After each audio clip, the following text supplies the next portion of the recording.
मैं वही साहब और भारत भूषण जी के पास आऊंगा। लगभग 90 लाख और 1 करोड़ के बीच में भारतीय गल्फ में काम करते हैं। उनकी रोजी रोटी इस टाइम खतरे में है। इजराइल के पास 50 से 70 एटम बम है हमारी इंफॉर्मेशन के हिसाब से। तुम बनाओ तो ठीक, कोई और बनाए तो गुनाह। तुम क्या थानेदार हो कि तुम मतलब खुद बनाओगे और मैं तुमको नहीं बनाने दूंगा? तुम कहां के थानेदार हो भाई? दूसरी बात, अचल जी ने बड़ी अच्छी बात की, यहां दुनिया बढ़ती नजर आएगी। लेकिन मैं हमेशा से कहता आया हूं, ईरान हमेशा सदियों से हमारा साथी रहा है, आज का नहीं है साहब, सदियों से। जब हम आजाद नहीं हुए थे उससे पहले भी पर्शिया के साथ हमारे रिलेशन सदियों पुराने हैं साहब। इंडिया ये एफर्ट ही नहीं कर सकता कि आप ईरान को गवा दो साहब। चाबहार पोर्ट बनाया और हमारे जो उनके साथ स्वीट रिलेशनशिप रहे हैं वो हमेशा के सदियों से हैं। जब इजराइल नहीं था भी हमारे रिलेशन ईरान के साथ थे और आज भी हैं। मैं अपनी ओर से, मैं व्यक्तिगत रूप से, मैं अपने पैनलिस्ट की ओर से भी नहीं और मैं दर्शकों की ओर से भी नहीं, कि मैं पर्सनली मैं इस खास तौर से नेतन्याहू के इस जघन्य अपराध का विरोध करता हूं मैं।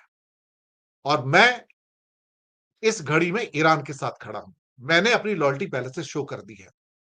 क्योंकि ईरान को आप मारना चाहते हैं क्योंकि आपकी शुदा शांत हो, क्योंकि आप बम लेके बैठे हैं तो दूसरा ना बनाने पाए।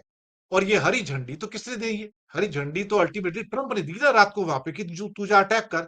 और ये कहना रूबियो का, मार्को रूबियो का सुबह उठ के, हमारा कोई लेना देना नहीं है, हमने अटैक नहीं किया है, आप अमरीकी ठिकानों पे अटैक मत करना। This is by God tree, this is nothing but hypocrisy of the ultimate order. हम इस बात को स्वीकार नहीं करते। ऐसा लगता है कि एक दरिंदगी हो रही है और वहां पे उस दरिंदगी के अंदर दो दो तीन तीन लोग जो हिस्सेदार हैं। लेकिन मैं गल्फ के कंट्रीज को भी चेताना चाहता हूं।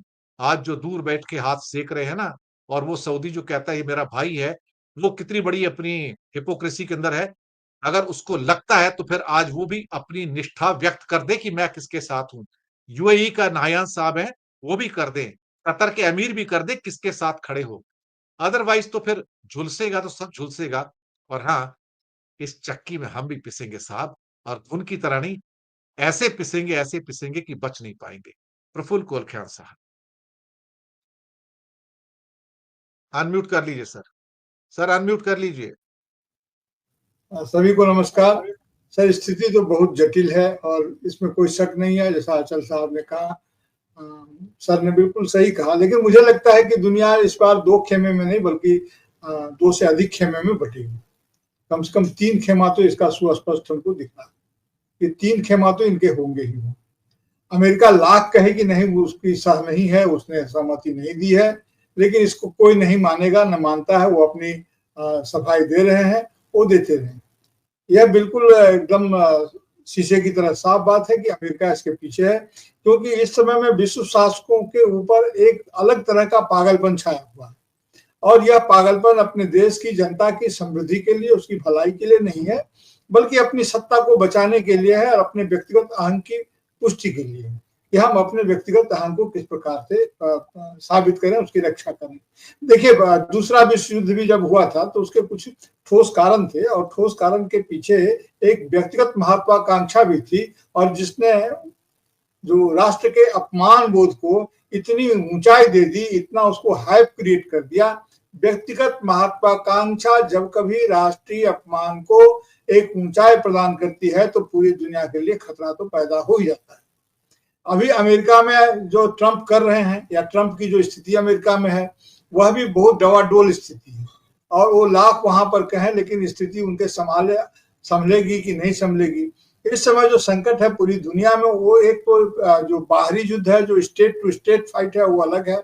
लेकिन अपने देश के भीतर में जो डोमेस्टिक अफेयर्स है, उसमें भी काफी कन्फ्लिक्ट है। अब चाहे अमेरिका में हो, चाहे अब ये मान के चलना कि किसी भी देश में हर आदमी अपने राष्ट्र के साथ खड़ा है और हर उसके हर भले बुरे के साथ खड़ा है, मुझे नहीं लगता है कि यह ठीक होगा। भारत को इस समय में सोचना है, भारत अगर जब अपने संबंधों की बात करता है तो ईरान से हमारा संबंध आज से नहीं है। अगर हम आर्य संस्कृति की बात करें तो हमारा संबंध बहुत पुराने समय से जुड़ता है और जुड़ता आया है, जुड़ता रहा है। उसकी भी वैधता बतानी होगी, उसकी भी वैधता माननी होगी। आर्थिक और राजनीतिक पहलू तो हैं ही। तो जिस प्रकार से ईरान और क्या हुआ अभी इजराइल ने जिस तरह से ईरान पर अटैक किया है,